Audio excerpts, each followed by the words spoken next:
Crypto winter. Kalau kalian berinvestasi di kripto, nah mungkin ini istilah yang paling kalian takuti. Sama, gue sendiri juga takut sih sebenarnya.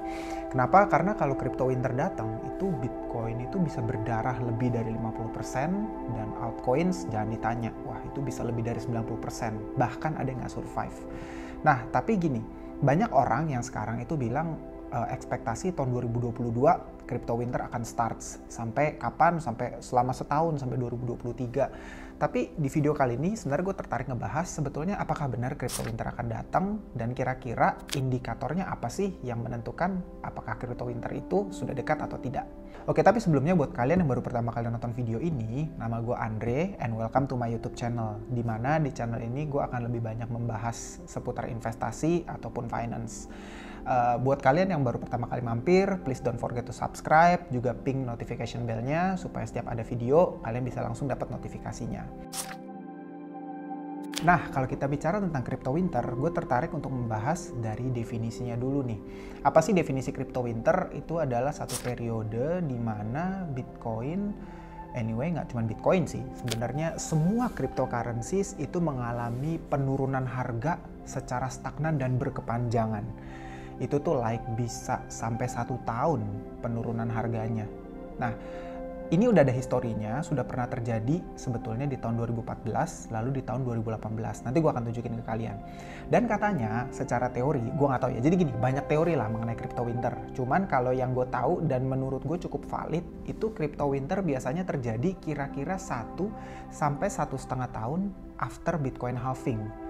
Gitu. Nah, halving itu apa? Boleh kalian cari nanti atau di next video gue jelasin, tapi di kali ini gue jelasin crypto winter terlebih dahulu. Nah, yuk kita lihat chartnya sama-sama untuk gue jelasin history mengenai crypto winter. Nah, oke. Untuk ngejelasin, gue tunjukin ke chart ya. Nih, kita lihat Bitcoin chart sama-sama. Ini gue buka Bitcoin chart, ini adalah weekly chart. Dan kalian bisa lihat ini garis hijau adalah 50 weekly moving average dan garis merah adalah 200 weekly moving average. Tadi kalau secara definisi yang gue jelaskan sebelumnya, winter itu terjadi biasanya sekitar 1 sampai 1,5 tahun. Actually salah deh. Harusnya 1 sampai 2 tahun setelah Bitcoin halving. Jadi penjelasannya kayak gini. Kalian lihat nih, pertama kali Bitcoin halving itu di November 2012. Kalian lihat di sini gue udah tandain pakai bar biru. Lalu setelah halving, Bitcoin mengalami parabolic run. Dan akhirnya di Desember 2013, Bitcoin blow off top. Jebret, langsung mengalami declining. Nah, tapi kalau lu tanya gue tadi coba menggabungkan beberapa teori lah ya. Di teori gue, winter itu starts ketika Bitcoin itu drop di bawah 50 weekly moving average.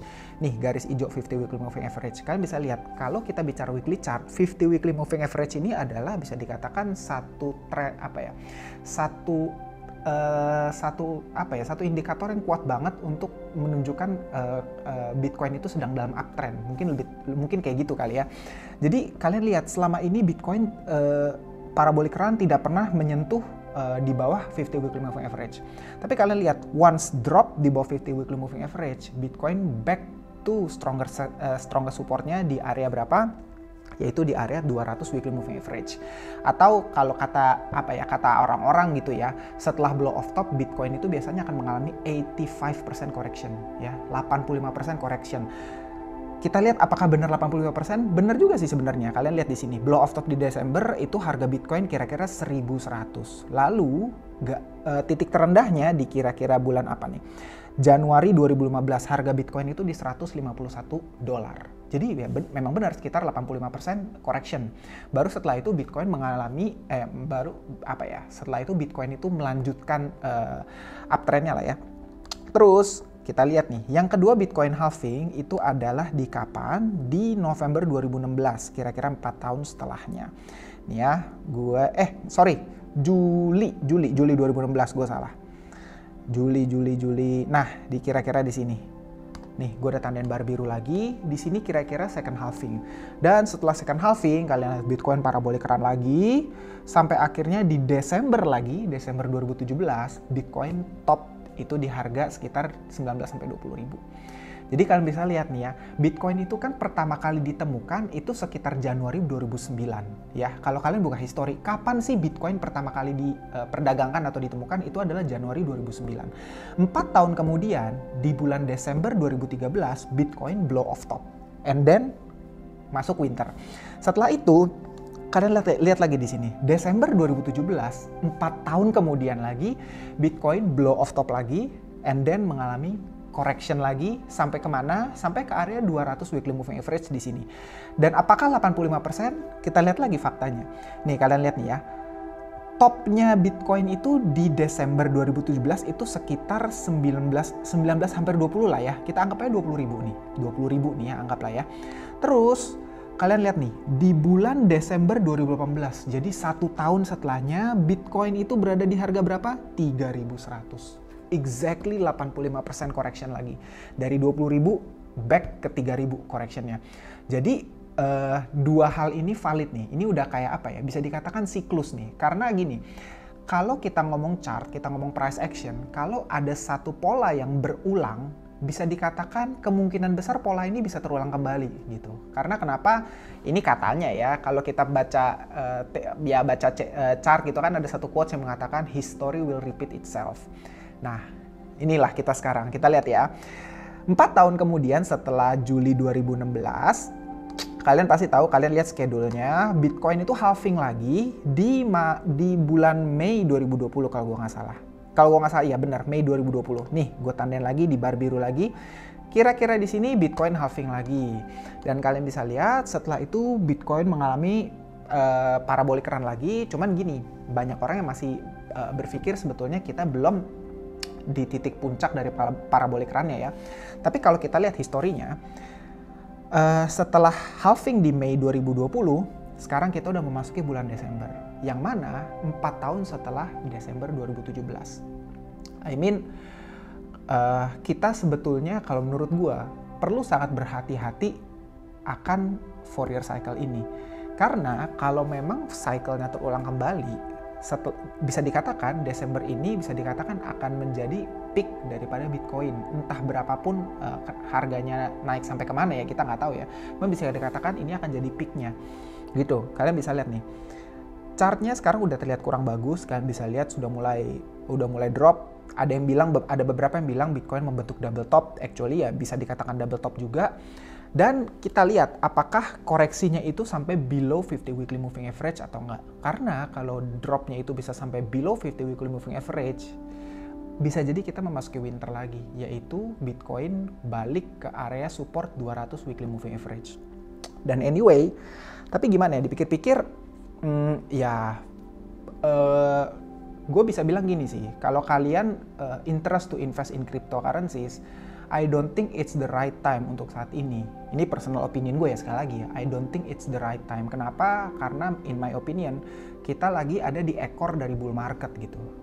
Jadi jangan invest di ekor bull market, tapi instead sebaiknya kamu invest ketika lagi ada di head of the bull market. Kapan head of the bull market? Kalau kita ngomongin history, kita tarik history doang ya. Berarti mungkin waktu yang terbaik untuk kamu beli Bitcoin adalah di tahun 2023. Mungkin. Dan mungkin kalau kamu sudah invest di cryptocurrency dari jauh-jauh hari sebelumnya, maybe it's the right time untuk kamu take profit atau exit dulu dari market. But again, it's my opinion. Bisa jadi kali ini cycle-nya berbeda ya, bisa jadi. Gak tahu, karena buat gue pada akhirnya semua orang bisa membuat analisa, semua orang bisa membuat prediksi, tapi bagaimana keadaan sesungguhnya di market itu biar market aja yang menentukan gitu. Kita cuma bisa membuat prediksi, analisis berdasarkan histori. So itu yang gue mau sampaikan. Jadi apakah winter akan datang? Jawabannya saya tidak tahu. Tapi kalau kita cek by history, ada beberapa kondisi yang sudah terpenuhi. Yang pertama, sudah halving dan kira-kira 1-2 tahun setelah halving, lalu Bitcoin itu blow off top lagi di Desember. Jadi Desember 2013, Desember 2017, dan sekarang Desember 2021. So, kalau kalian invest in cryptocurrencies, please be very careful. Kenapa? I don't think it's the best time untuk kalian menjadi serakah. Nah, selain itu, tadi kan gue bilang nih, support terkuatnya Bitcoin itu ada di 200 weekly moving average. Dan kalau kalian lihat di sini ya, gue zoom dulu. Nah, tidak pernah ada body candle yang close below 200 weekly moving average. Kalian bisa lihat, pasti cuman ekornya aja yang tembus sampai bawah, tapi biasanya bodinya tidak ada yang tembus sampai 200 weekly moving average. Tapi nih, kalau kita mau cari sebetulnya kalau lu tanya nih ya, bottom price-nya Bitcoin itu ada di mana? Kalau kita bicara 85% correction, tadi topnya Bitcoin itu sekarang kan lagi ada di area 69.000. Berarti kalau kita bicara 85% correction, berarti ya tebak ada di berapa? Sekitar 10 sampai 11.000. Itu rendah banget sih. Dan gini, ada satu teori lagi yang mau gue share ke kalian. Gue nggak tahu kalian pernah dengar teori ini atau enggak, yaitu adalah teori Bitcoin CME Futures. Nah, ini gue buka chartnya CME Futures. Ini kalian bisa lihat nih teorinya. Gue clear dulu di sini. Jadi teori CME Futures itu adalah, jadi anyway, kalian bisa lihat di TradingView, nama indikatornya BTC 1 tanda seru, itu adalah Bitcoin CME Futures. Ini adalah sebenarnya ya harga Bitcoin di futures CME, dan kalau kalian lihat sebetulnya chartnya ini sedikit berbeda dari chart Bitcoin yang normal gitu. Kenapa? Karena dia itu close di weekend gitu. Jadi Sabtu Minggu dia nggak dagang, tapi dia itu cuma dagang di ya hari-hari reguler aja. Dan lucunya gini, kalau di Sabtu Minggu Bitcoin itu mengalami koreksi atau pump yang luar biasa, maksudnya yang cukup signifikan lah ya. Kalian bisa lihat di candle ini ya, pasti ada gap nih. Nih kalian bisa lihat nih, ada bolong di sini, terus ada bolong di sini, terus ada bolong lagi nih di sini, di area sini ada bolong, terus ada bolong lagi di sini. Terus nah, ini yang dikatakan gini, ada satu teori yang berkata bahwa pada akhirnya gap di candle ini itu pasti terisi gitu. Jadi beberapa trader yang pro itu selalu bilang yang namanya Bitcoin CME gap itu pasti at some points akan filled. Nah, ini menarik. Kenapa? Karena gini, ini menarik sekaligus menakutkan sih actually. Karena gini, kalau kita lihat gap yang ada di Bitcoin CME Futures, berarti kalian bisa lihat di sini ya. Gap pertama itu ada di sini, area sekitar 32.000. Nih ya, gue langsung kasih horizontal line aja di sini sekitar 32.000. Ini adalah satu gap yang harus diisi. Lalu kalau mundur ke belakang, ini lebih ngeri lagi coy. Nih, gap selanjutnya ada di sini. Itu sekitar 24.000. Gap berikutnya. Terus ada di mana lagi gapnya? Nih, di sini. Kalian lihat nih. Sekitar 18.000. Kalian tahu kalau kalian ngikutin TikTok gue berkali-kali gue call angka 18.000. Kenapa? Karena gue ngelihat dua hal ini sebetulnya. Yaitu adalah Bitcoin CME Futures Gap. Dan yang kedua, itu 200 Weekly Moving Average itu ada di area 18.000. 18 ke 20.000 sebenarnya. Nah, lanjut ya. Ini nih yang paling serem nih. Ada gap lagi di sini. Nih, kalian lihat nih. Ini buat gue lebih ngeri. Ini 9.000. Ada CME Futures Gap di sini. Gitu. Jadi ini kalau kalian ada beberapa trader yang gue ikuti ya, yang cukup profesional, mereka itu beberapa sempat call untuk Bitcoin itu sampai ke area ini, yaitu CME Futures Gap di area 9.000. Apakah terjadi atau enggak? Ya well, balik-balik gue nggak tahu ya. Gue nggak bisa bilang ini pasti terjadi atau tidak terjadi gitu. Cuman selama ini historically yang gue lihat, CME gap ini tuh udah kayak satu magnet yang narik Bitcoin gitu loh. Jadi gimana ya? Mau setinggi apapun Bitcoin naik, kalau CME gap pada kasarnya gini, gue revisi statement gue. Mau setinggi apapun Bitcoin naik, entah misalnya bulan Desember ini akan parabolik sampai 100.000 kah, itu nggak ada yang tahu sih sebenarnya. Tapi mau setinggi apapun naik, mau 100.000 kayak mau berapapun, tapi pada dasarnya beberapa trader pro selalu berkata teorinya bahwa CME gap itu pada dasarnya pasti akan terisi. CME gap ini udah kayak magnet yang narik di bawah gitu. Jadi kamu mau naik setinggi apapun, magnet ini tuh tetap narik dan minta diisi gitu. Dan level terendahnya saat ini ada di 9.000. Dia ngeri banget sih actually. Dan gue gak tahu, gak bisa ngomong apakah ini akan terjadi atau enggak. Cuman gue lebih ke arah share info ini ke kalian sebagai informasi. Anggap aja informasi. Gue bukan ngasih prediksi ya. Nah, kira-kira itu. Jadi how low Bitcoin can be, actually gue ngelihat patokannya ada di sini. Jadi ada beberapa patokan ya. Ada 3 patokan at least yang kita bisa lihat sama-sama, yaitu yang pertama yang gue jelasin adalah 200 Weekly Moving Average. Kenapa Weekly Moving Average? Karena kalau kalian lihat, body candle tidak pernah ada yang close di bawah 200 Weekly Moving Average ya. Mungkin ada tailnya yang nembus dikit, yang weak dikit mungkin, tapi body candle tidak pernah close di bawah 200 Weekly Moving Average. So menurut gue safe to say bahwa area 200 Weekly Moving Average adalah buy area yang sangat kuat. Itu yang pertama. Yang kedua, kalau kita ngomong history dari yang dua kali sebelumnya, yaitu 85% correction.